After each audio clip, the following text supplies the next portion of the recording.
Hello, welcome to Suman TV. ఈరోజు మన guest top 3 public speaking coaches in India. 150కి పైగా పబ్లిక్ స్పీకింగ్లో సెషన్స్ చేశారు. 250కి పైగా యూట్యూబ్ వీడియోస్ పబ్లిక్ స్పీకింగ్ పై చేశారు. NLP certified practitioner from USA, ఇంకా author of a own book. ఆయన సౌరభ్ చారియా మనతో ఉన్నారు. Hello Saurabh sir. Thank you so much. How are you? I'm doing great. ఇప్పుడు యూత్లో ఉన్న మెయిన్ ఇష్యూ ఇంగ్లీష్ ఎలా నేర్చుకోవాలి అనేది. అవును. సో అది ఒక ఫోబియా లాగా మారింది. దాని గురించి మీరేం చెప్తారు? Okay, that's a very good question Saritha. Thanks for asking. So first మనం లాంగ్వేజ్ పక్కన పెడదాం. Okay, let's keep English aside for a moment. Let's understand what is a language. Okay, Telugu is a language, English is a language, Hindi is a language, and they have their own processes. అంటే ఒక ఫ్లోలో వెళ్తుంటాయి అవి. ఒక define code system మనం అనుకోవచ్చు. English అనేది, తెలుగు అనేది, హిందీ అనేది దేవుడు క్రియేట్ చేసింది ఏం కాదు. Yes or no? That is something which we created.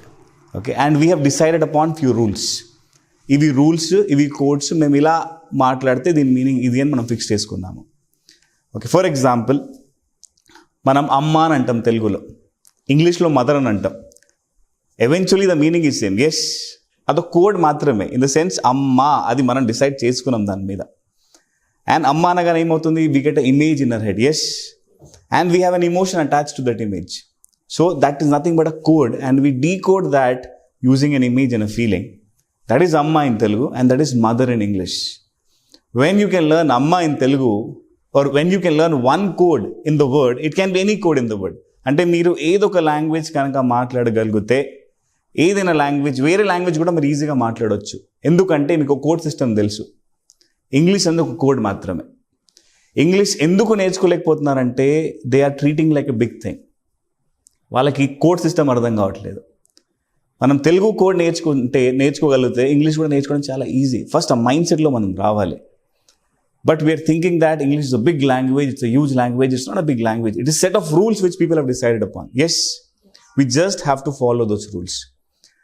And I have followed them, and I could successfully speak English very fluently. Telugu na mother tongue kaadu, aina kuda Telugu నాకు వచ్చిన మాత్రం తెలుగు నేను మాట్లాడగలుగుతున్నాను. Okay, Kannada కూడా నేను మాట్లాడతాను. Because I have learned the rules and the codes. For me, it's not a big thing. It's very simple. You all need to do is you have to learn the codes. ఆ సింపుల్గా మన మైండ్లో ఆ opinion ఉంటే it's very easy to learn any language, not only English. Is my opinion Saritha. Okay, మీరు English ఎలా నేర్చుకున్నారు? మా ప్రేక్షకుల కోసం చెప్పండి. లక్కీగా నేను చదివింది ఇంగ్లీష్ మీడియం స్కూల్. నేను లక్గా భావిస్తాను, ఎందుకంటే చాలామందికి అవకాశం రాదు. మన చాలామంది వ్యూవర్స్కి ఆప్షన్ లేదు. బట్ చాలామంది వ్యూవర్స్ ఇంగ్లీష్ మీడియం ఉన్న వాళ్ళు కూడా చాలామంది ఉన్నారు, అయినా English మాట్లాడలేకపోతున్నారు. I'll tell you my story. So I am from a small village called as Devapur in district Adilabad. ప్రస్తుతానికి డిస్ట్రిక్ట్ మంచిర్యాల అంటారు దాన్ని. చాలా చిన్న స్కూల్. అంటే మా చుట్టుపక్కల ఇంకా వేరే స్కూల్స్ లేవు, ఒకటే స్కూల్ ఉండేది. ఓకే, కార్మెల్ గిరి కాన్వెంట్ హై స్కూల్ అనేది. గిరి అంటే అక్కడ కొండలు ఉంటాయి అన్నమాట. ఆ కొండల గురించి గిరి అని పేరు పెట్టేసినారు. మంచిర్యాలలో కూడా కార్మెల్ కాన్వెంట్ స్కూల్ ఉంటుంది, దాని గిరి ఉండదు. ఓకే, అంటే కొండల మధ్యలో ఉన్న స్కూల్.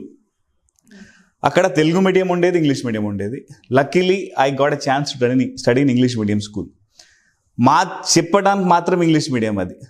ఇప్పుడు మంచిర్యాల వాళ్ళు ఎవరైనా ఉంటే మీకు తెలుసు, మనం ఎంత ఇంగ్లీష్ మాట్లాడతాము స్కూల్లో. చెప్పడానికి ఇంగ్లీష్ మీడియం, కానీ లోపలంతా తెలుగు, హిందీ మాత్రమే మాట్లాడేవాళ్ళు, ఇంక్లూడింగ్ టీచర్స్. ఓకే, ఒకవేళ ఇంగ్లీష్ మాట్లాడినా బట్లర్ ఇంగ్లీష్. దిస్ నా, దట్ నా, దిస్ రే, దట్ రే, వాట్ రే, వేర్ ఆర్ యూ గోయింగ్ రే, వాట్ ఆర్ యూ డూయింగ్ రే, అలాంటి ఇంగ్లీష్ మేము మాట్లాడే వాళ్ళము. అండ్ ఐ రిమెంబర్, నాకు చాలా దెబ్బలు పడినాయి ఇంగ్లీష్ టీచర్ నుంచి కూడా. We had a very interesting and very special English teacher. Everyone loved her. Her name was Maureen madam. She was from Singapore. చాలా భయపడేది అందరూ, అండ్ చాలా పనిష్మెంట్స్ కూడా ఇచ్చేది మేడం. ఎంత ట్రై చేసినా ఇంగ్లీష్ రాకపోయేది. Suddenly one day what happened was, మీరు చెప్పినాను కదా, ఇట్స్ అ స్మాల్ ప్లేస్, చుట్టుపక్కల కొండలు ఉంటాయి, ఫుల్ గ్రీనరీ ఉంటుంది మా ఏరియాలో, మా ఇంటి దగ్గర. ఒక ర్యాండమ్గా one day I was walking on the road alone. అప్పుడు నాకు ఎందుకు ఆ థాట్ వచ్చింది, I don't know why, but I got a thought, Saurabh, why don't you start talking to yourself in English. నాకు ఎవరేం చెప్పలేదు. నేను అప్పటికి యూట్యూబ్ వీడియోస్, అంటే అప్పుడు యూట్యూబ్ కూడా తెలియదు మనకి. I'm talking about 2000 maybe around 3 or 4, okay, maybe in fact more than around 2000s. అప్పుడు మనకు యూట్యూబ్ తెలియదు, ఏం తెలియదు. నేను జస్ట్ ఏం చేసిన అంటే ర్యాండమ్గా వాక్ చేస్తుంటూ నాతో నేను ఇంగ్లీష్లో మాట్లాడడం స్టార్ట్ చేసినాను. There was no one beside me. I just started talking to me in English. For example మనతో మనం చాలా మాట్లాడుతుంటాం, సెల్ఫ్ టాక్ చాలా ఉంటుంది. Yes, I started doing that self-talk in English. Saurabh, tomorrow what is the plan? Okay, tomorrow you have to go to school. Teacher has given you the homework, you have to prepare the homework. I just started talking to myself in English, unknowingly, unconsciously, without any recommendation from anyone. In that process, even though I was not talking English in the school, but I was talking English to myself. And ఇంకో మంచి habit నాకు ఉండేది, I used to read books. Okay, academic books ఏం కాదు, అది ఎవరు చదవరు. I use to read some self help books. Wisdom అని ఒక చిన్న బుక్ వచ్చేది. Okay, it is published in Chennai. So మా డాడీ ఆ బుక్స్ తెచ్చేవాళ్ళు, దానిలో మంచి స్టోరీస్ ఉండేవి, మంచి ఇన్స్పిరేషనల్ పర్సనాలిటీ స్టోరీస్ ఉండేవి. I just started reading those stories in English. Read loud. నేను ఒక 1 పేపర్ అట్లీస్ట్ డైలీ ఒక 1 పేపర్ ఇంగ్లీష్ లౌడ్గా చదివేది. ఇంగ్లీష్ కోసం కాదు, బట్ ఏదో నాకు అది ఇష్టంతో నేను అలా చదివేది. సో దానివల్ల ఏమైందంటే annoyingly I have got in a right tuning of English. ఇంకోటి మీకు చెప్తాను, ఇంగ్లీష్లో I told you about my madam. She is very strict madam. Okay, stick, పెద్ద స్టిక్ తీసుకొచ్చేది, ఒక 2 feet tall stick, green colour, కనిపిస్తే చాలు దెబ్బలు కొట్టేది. అలాంటి మేడం మాకు ఉండేది. అయినా కూడా గ్రామర్ ఎప్పుడు నేర్చుకోలేదు నేను. ఎందుకో నా గ్రామర్ నచ్చకపోయేది. నౌను, ప్రొనౌను, అడ్జెక్టివ్, అడ్వర్బ్, అసలు I don't like it. I don't know why, but I was always against it. But I started forming sentences. For example, ఇప్పుడు మనం తెలుగులో మాట్లాడతాము. ఓకే, ఫర్ ఎగ్జాంపుల్, నేను రేపు అక్కడికి మా ఫ్రెండ్స్తో పాటు వెళ్ళాలి, అది తెలుగు సెంటెన్స్. ఓకే, దీనికి మీ గ్రామర్ తెలుసా సరిత గారు? తెలుసా నిజంగా? దీనిలో నౌన్, ప్రొనౌన్, యాడ్జెక్టివ్ మనకు తెలుసా? తెలీదు. బట్ మనం ఆ సెంటెన్స్ ఫామ్ చేయగలుగుతున్నాం కదా. ఎస్, నాకు అదే అనిపించి ఈ గ్రామర్లు బొంగులు ఎందుకు అని చెప్పేసి నేనేం చేసిన అంటే అదే సేమ్ మనం తెలుగు ఎలా మాట్లాడతామో, హిందీ ఎలా మాట్లాడతామో, exactly the same way started learning sentences. ఇప్పుడు మనకి సెంటెన్స్ ఫార్మేషన్ ఎక్సర్సైజెస్ ఉంటాయి స్కూల్స్లో. I'm sure you would have done that, right? Sentence కంప్లీషన్లో I use to just fill the sentences because నాకు తెలుసు అది కరెక్ట్ అని. అతను అక్కడికి వెళ్ళారు రాదు, మనకు తెలుసు ఆ విషయం. దానికి నౌన్ ప్రొనౌన్ అవసరమా? గ్రామర్ అవసరమా? వెళ్ళాడు అని చెప్పాలి, అది మనకు తెలుసు. నేనేం చేసినానంటే ఆ సెంటెన్స్ ఫార్మేషన్ కరెక్ట్గా ఎలా ఉంటే బాగుంటుందో నేను నేర్చుకున్నా. అంటే ఒక 6th సెన్స్ ఉంటుంది కదా ప్రతి మనిషికి, గట్ ఫీలింగ్ అంటారు కదా. అంటే దీని తర్వాత ఖచ్చితంగా ఇదే రావాలి అనే ఫీలింగ్లో నేను ఇంగ్లీష్ ఎలా నేర్చుకున్నాను. Okay, that is the third thing I did. I just started learning sentences, filling the sentences with the right grammar without learning the grammar. అంటే నేను సెంటెన్స్ ఫార్మేషన్ ఫ్లూయెన్సీ నేర్చుకున్నాను, సెంటెన్స్ ఫార్మేషన్ నేర్చుకున్నాను, గ్రామర్ నేర్చుకోలేదు. And చాలామంది గ్రామర్లో stuck అయిన వాళ్ళు, ఇంకో point నేను ఇక్కడ ఎంఫసైజ్ చేయాలి, మన viewers, I have a small request to you, please first English ఎలా నేర్చుకోవాలి వీడియో చూడడం మానేయండి. ఈ వీడియో కూడా మీరు చూడకుండా నాకు ప్రాబ్లం లేదు. ఎందుకంటే మీరు ఏం చేస్తున్నారంటే వీడియోస్ మాత్రమే చూస్తున్నారు, అసలు నన్ను ఇంప్లిమెంటే చేయట్లేదు. అవునా కదా సరిత గారు? వీడియోస్ మాత్రం చూస్తారు, చూసి చాలా బాగుంది సార్ కింద కామెంట్ పెడతారు, లైట్లో పెడతారు, స్మైల్ పెడతారు, అన్నీ పెడతారు. కానీ ఒక్కసారి ఇంగ్లీష్ విన్నారా మీరు? ఒక్కసారి నా బుక్ ఓపెన్ చేసి చదివినారా? లేదు. బట్ ఇంగ్లీష్ ఎలా నేర్చుకోవాలి మాత్రం గంటలు చూస్తారు. అది కూడా the problem is you are trying to learn English through Telugu. How can you do it? It's like learning swimming through reading a book. And every single day in the morning you get up and type searching, how to become a good swimmer. And you see those videos for hours together, but you never go in a swimming pool. మీకు ఎప్పుడైనా swimming వస్తుందా? మీరే అడగండి. ఎప్పటికీ రాదు. English నేర్చుకోవాలంటే if you really want to learn English, step number 1, stop searching how to learn English. Please stop doing that. Okay, because that's what I did. I never learn Saritha English ఇలా నేర్చుకోవాలని ఇప్పుడు Google చేయలేదు. First of all resources లేవు and నా mind థాట్లు రాలేదు. English నేర్చుకోవడం ఎలా అనేది నేర్చుకోవడం కాకుండా నేను ఇంప్లిమెంట్ చేయడం స్టార్ట్ చేసినాను. I hope you're getting the point. So I just started implementing. I started talking to myself in English. I started reading books in English. I started sentence formation in English. But instead of doing all of that, people are getting stuck at learning English, that too through Telugu. మీరు తెలుగు వింటే Telugu improve అవుతుంది. For example, right now I'm talking to you in English. If you listen my English, you will improve your English. But if you keep listening to my Telugu, your Telugu will get improved, but your English will never get improved. Yeah, I hope this makes sense. Yeah. So this is the process how I learned English, Sarita. I'll again repeat for you. Step number 1, self-talk. Talk to yourself in English. Very important point. Step number 2, very important thing is sentence formation. Okay. Grammar gurinchi mana focus cheyalsina avasaram ledu. Sentence formation. Step number 3, read something in English. By reading what happens, మనకు flow తెలుస్తుంది, మనకు ఆ flow idea వస్తుంది. ఆ flow అనేది చాలా important, grammar కాదు. సహజంగా మన లాంగ్వేజ్లో మనం మాట్లాడుతున్నాం కదా, ఇలాగే ఫ్లో ఇంగ్లీష్లో కూడా వచ్చేస్తే that's what it is, that is how it is, and it's so simple. As I told you, it's just a code language. మనం కోడ్ మాత్రం నేర్చుకోవాలి, కోడ్కి గ్రామర్లు అవసరం లేదు. మనం మీడియం గురించి మాట్లాడుతున్నాము. స్పెసిఫిక్గా లోకల్ మీడియం బ్యాక్గ్రౌండ్ గురించి వాళ్ళకి మీరు ఇచ్చే సజెషన్స్ ఏంటి? ఓకే, ఫస్ట్ ఆ అబ్సెషన్ నుంచి బయటకు వచ్చేయండి. చాలామంది అబ్సెషన్లో ఉండిపోతారు. నాది లోకల్ మీడియం, అదొక గర్వంగా భావిస్తారు. నాది లోకల్ మీడియం ఒక రీజన్లా భావిస్తారు. Because I'm from local medium, I cannot learn English. Forget about being from local medium. I have seen many people even from English medium, they cannot speak English. It's not about your medium, it's about your habits. Yes, forcefully people who were in English medium, they were forced to stay in English atmosphere. అది మనం అనుకున్నాం, కానీ నిజంగా అలా జరగలేదు.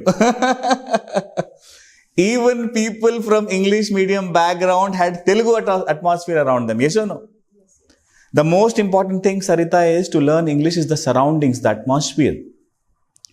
Telugu medium వాళ్ళు ఫోర్స్ఫుల్గా తెలుగు అట్మాస్ఫియర్లో ఉండాల్సి వస్తుంది. ఎస్, ఎంతవరకు? స్కూల్ టైం వరకే, మిగిలిన టైం వాళ్ళ చేతిలో ఉంది కదా. మన వ్యూవర్స్ అందరూ చిన్న పిల్లలేం కాదు, మన వ్యూవర్స్ అందరూ పాపం మా ఏజ్లో స్టక్ అయిన వాళ్ళు, అంటే ఫోర్స్ఫుల్గా తెలుగు మీడియంలో వెళ్ళిన వాళ్ళు. యాజ్ ఆఫ్ నౌ ఆ ఫ్రీడమ్ వాళ్ళకు ఉంది. మీ టైం మీరు ఎలా స్పెండ్ చేయాలి మీరు డిసైడ్ చేసుకునే ఆపర్చునిటీ మీకు ఉంది. బట్ స్టిల్ మీరు రీజన్ ఇస్తున్నారు పాస్ట్ది. నేను చిన్నప్పుడు నాకు ఛాన్స్ దొరకలేదు, నాకు అట్మాస్ఫియర్ లేదు, అందుకే నేను తెలుగు మాట్లాడలేను. అలా అంటే ఎలా అండి? మీరే ఆలోచించండి. ఫర్ ఎగ్జాంపుల్, నా ఎగ్జాంపుల్ నేను చెప్తాను. నాకు తెలుగు 10th వరకు రాదు. ఓకే, తర్వాత ఫోర్స్ఫుల్గా, because I was force in atmosphere of Telugu in my intermediate college, నేను తెలుగు మాట్లాడి నేర్చుకున్నాను. Similarly even for English, you have to, now you have all the freedom. మీరు ఈ వీడియో చూస్తున్నారంటే మీకు ఇంటర్నెట్ ఉంది, మీ దగ్గర ఫోన్ ఉంది, మీరు జియో రీఛార్జ్ చేయగలుగుతున్నారు, అంటే మీ దగ్గర డబ్బులు కూడా ఉన్నాయి అండ్ ఫ్రీ టైం ఉంది. కాబట్టి నేనేం చెప్తున్నానంటే, first me atmosphere, come out of that mind set. నాది తెలుగు మీడియం, నా మైండ్ నుంచి బయటకు వచ్చేసి ఫస్ట్ మీ అట్మాస్ఫియర్ని ఫిక్స్ చేసుకోండి. అట్మాస్ఫియర్ ఫిక్స్ మీనింగ్ ఏంటంటే, ఇంగ్లీష్ అట్మాస్ఫియర్ మన చుట్టుపక్కల ఖచ్చితంగా ఉండాలి. స్విమ్మింగ్ నేర్చుకోవాలంటే స్విమ్మింగ్ పూల్కి వెళ్ళాలి. ఎస్, వెళ్తే సరిపోతుందా? వెళ్తే సరిపోతుందా? దూకాలి. దూకేటప్పుడు ఎలా దూకాలి? ట్యూబ్ వేసుకొని దూకాలి ఇనిషియల్గా, లేకుంటే ఒక ట్రైనర్ని పక్కన పెట్టుకోవాలి. ట్రైనర్ మీకు ఉన్నాడు, నేను మంచి ట్రైనర్ని, నాకు ఎంతో కొంత ఇంగ్లీష్ వచ్చు, I speak decent English. Okay, so don't worry about that. So what you have to do is, you have a trainer, you just follow the instructions I'm going to give you and start putting yourself in the right atmosphere. Atmosphere అంటే మనం ఏం వింటున్నాము? Most of the time మనం ఏం వింటాం? తెలుగు వింటాం. రాచిల్గా నువ్వే కావాలి పాటలు వింటాం, వస్తాని కనుక పాటలు వింటాం. అంటే నా ఏజ్ పాటలు నేను చెప్తున్నాను. సో ఆ పాటలు వింటే ఏం ఇంప్రూవ్ అవుతుంది సరిత గారు? ఇంగ్లీష్ ఇంప్రూవ్ అవుతుందా? ఏం ఇంప్రూవ్ అవుతుంది? తెలుగు ఇంప్రూవ్ అవుతుంది. Yes, because your listening English, you're not listening to English songs, your listening to Telugu songs. మనం న్యూస్ చూస్తాం, ఏ న్యూస్ చూస్తాము? ఈటీవీ చూస్తాం. మనం ఏం న్యూస్ చూస్తాము? టీవీ9 చూస్తాం. టీవీ9లో ఏం మాట్లాడతారు? ఇంగ్లీష్ మాట్లాడతారా? తెలుగు మాట్లాడతారు. ఓకే, మనం మూవీకి వెళ్తాం. ఏ మూవీకి వెళ్తాం? బాహుబలి. ఏ మూవీ? బాహుబలి. ఏం మాట్లాడతారు వాళ్ళు? తెలుగు. మనం వినే న్యూస్ కానీ, మనం వినే పాటలు కానీ, మనం మాట్లాడే భాష కానీ, మన చుట్టుపక్కల ఫ్రెండ్స్తో, ఫ్యామిలీతో తెలుగు మాట్లాడితే ఇంగ్లీష్ ఎలా వస్తుందండి? Yes, atmosphere is such. It's like you are closer to a dead pool. అంటే స్విమ్మింగ్ పూల్లో వాటర్ లేదనుకోండి, ఒక డెడ్ పూల్ దగ్గర వెళ్ళి నేను స్విమ్మింగ్ నేర్చుకోవాలంటే ఎట్లా వస్తుంది? రాదు. స్విమ్మింగ్ పూల్ నేర్చుకోవాలంటే వాటర్ ఉండాలి ఆ పూల్లో. అట్మాస్ఫియర్ చాలా ఇంపార్టెంట్. ఎస్, సిమిలర్లీ మీరు ఇంగ్లీష్ ఖచ్చితంగా నేర్చుకోవాలనుకుంటే ఇంగ్లీష్ అట్మాస్ఫియర్ చుట్టుపక్కల పెట్టుకోండి. Listen to English songs, listen to English news, watch English movies, talk to people around you in English. ఇప్పుడు చాలామంది ఇంకో రీజన్ ఇస్తారు, సార్ మాకు ఇంగ్లీష్ మాట్లాడే వాళ్ళు లేరు సార్. ఎందుకు లేరండి? ఇప్పుడు 2021లో ఉన్నాము. ఎస్, చాలా యాప్స్ ఉన్నాయి. మీ అందరికి ఫోన్ ఉంది కదా? ఓకే, నాకు ఫోన్ ఒకసారి ఇవ్వండి. నా ఫోన్ ఇవ్వు సింధు. ఇప్పుడు నాకు ఫోన్ ఉంది. ఓకే, ఈ ఫోన్లో గూగుల్ అందరి ఫోన్లో ఉందా లేదా? ఈ గూగుల్ ఫోన్లో ఒక చిన్న యాప్ ఉంటుంది. ఓకే, ద యాప్ పేరు గూగుల్ అసిస్టెంట్. యాప్ పేరు గూగుల్ అసిస్టెంట్. నేను గూగుల్తో ఇంగ్లీష్ మాట్లాడుకుని ప్రాక్టీస్ చేసుకోవచ్చు. మీకు ఎగ్జాంపుల్ చూపిస్తాను. ఓకే, చూడండి మీరే. Hi Google. Hello there. How can I be of service? Google, who is your family? The Google family comes in every size and shape. I'm the new kid. Okay, Google, can you tell me the name of your best friend? I feel a strong connection to the Wi-Fi. Okay. See, right now what is happening is I am able to converse with Google. నేను మాట్లాడుతున్నాను English, ఆమె reply ఇస్తుందా? Conversation జరుగుతుందా? అవునా కదా? Google, what is my name? Google, what is my name? Your name is Saurabh. Okay, she even knows my name. చేయాలనుకుంటే చాలా ఉన్నాయండి మార్గాలు. రీజన్స్ ఇవ్వాలంటే 100 రీజన్స్ ఉంటాయి. ఎప్పుడైనా గుర్తుపెట్టుకోండి, a person who wants to achieve something in life, he may have 100 reasons to not do it, but only 1 strong reason to do it. ఆ Dzire మీలో ఖచ్చితంగా ఉండాలి. ఇంగ్లీష్ నేర్చుకోవాలంటే నేను again I say, stop searching how to learn English. Start creating the atmosphere of English around you. చాలా important. ఎలా atmosphere? వినండి, okay, చూడండి. ఇలా యాప్స్ చాలా ఉన్నాయి. ఇంకా నేను ఎగ్జాంపుల్ ఇచ్చుకుంటూ వెళ్ళొచ్చు. నేను చాలా యాప్స్ ఉన్నాయి. ఇంకో యాప్ ఉంది, it's my favourite app. It's called as English conversation app. అది కావాలంటే లింక్ మనం కింద పోస్ట్ చేద్దాము. దానిలో మనం హ్యాపీగా కాన్వర్జేషన్స్ ప్రాక్టీస్ చేసుకోవచ్చు. చేయడానికి చాలా ఉన్నాయి. లేకుంటే మీ అందరికీ free, I'm sure you have Airtel or Jio SIM కదా, అక్కడ కస్టమర్ కేర్కి ఫోన్ చేయండి. ఫోన్ చేసి, hi sir, I'm calling from Hyderabad, my name is this. మీరు చెప్పండి. మీరు కస్టమర్ కేర్కి ఫోన్ చేసి మీ ఇష్టం వచ్చినట్టు మాట్లాడండి. మీకు అర్థమవుతుందా? చేయడం చాలా ఉన్నాయి సరిత గారు, but you should have the will and you have to have that skill as well. ఆ స్కిల్ రావాలంటే ప్రాక్టీస్ చేయాలి.